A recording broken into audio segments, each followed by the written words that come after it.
Roller coaster to. Nasa dyan yan. Parang ano po. Go!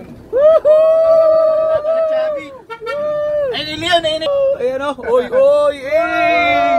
Eh! Po yun. Eh! Oh. Eh! Eh!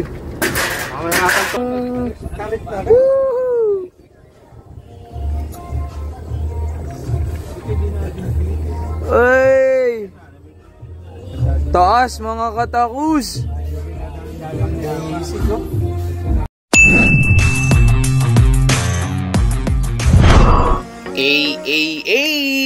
Good day mga katakus! Itong araw po na ito ay isa sa pinaka-memorable na biyahe ng grupo. Bakit? Bakit? Kasi po, ito po ang araw na kumpleto na po kaming 5 na mayroon na pong big bike. So, legal na po ang mga bikes namin sa expressway. Kasi po, isa to sa pangarap talaga namin na makabiyahe po kaming 5 na dadaan po sa expressway. Yan. Kaya na pagkasunduan po ng grupo na ibiyahe po namin ang aming mga motor papunta po ng Marilake, Tanay, Rizal. Napaka-solid po ng lugar na yan. Nature trip po ang mangyayari po sa ating ngayong araw.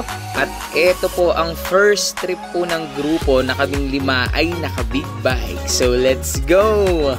5:45 AM, nag-take off na po ang Takuza Boys. Kasama po natin ang artista na si Boss Harold Baldonado at PBA player na si Boss Matthew ng SMB. Yan, shout out po sa inyo. Thank you sa pagsama po sa Takuza Boys.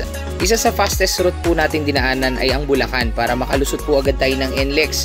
So from Cabanatuan, Santa Rosa, San Leonardo, Gapan, San Miguel, San Ildefonso, San Rafael, bypass. Kakaliwa na po kayo papunta ng Balagtas.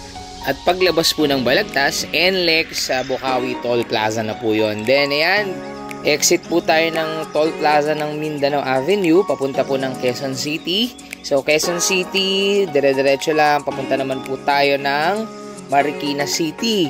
So pag nasa Marikina na po tayo, sa mga bagong papunta, i-waze nyo lang po para mapuntahan nyo po yung Antipolo City. So pag nasa Antipolo City naman na po, aakyat na po tayo doon, papunta po ng Rizal. Ayan, sa mga akyat naman po, papunta po ng Marilake. So advice namin kasi bundok, so mas madalas po yung ulan. At saka dahil first time po namin, talagang maingat po ang grupo sa pagbiyahe namin. Dahil kahit kabisado mo pa yung daan o hindi, kailangan talaga nating samahan po ng pag-iingat. At pagdating nyo naman po ng Marilake, sulit naman po talaga ang inyong magiging biyahe.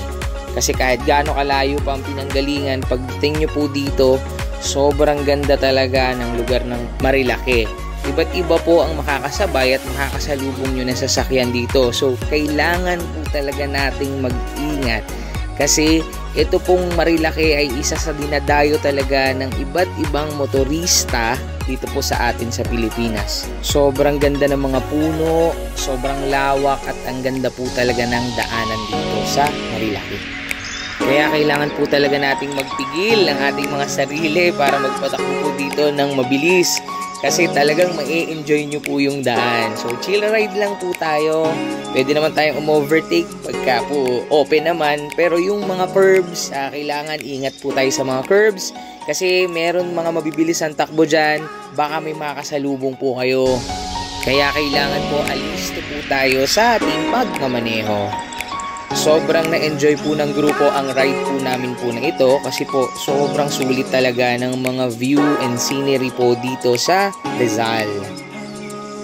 At sobrang saya po ng aming grupo dahil may dream na naman po kami na na-unlock. Kami po ang Takuza Boys, laging nagsasabi, palaging mag-ingat po sa bawat biyahe.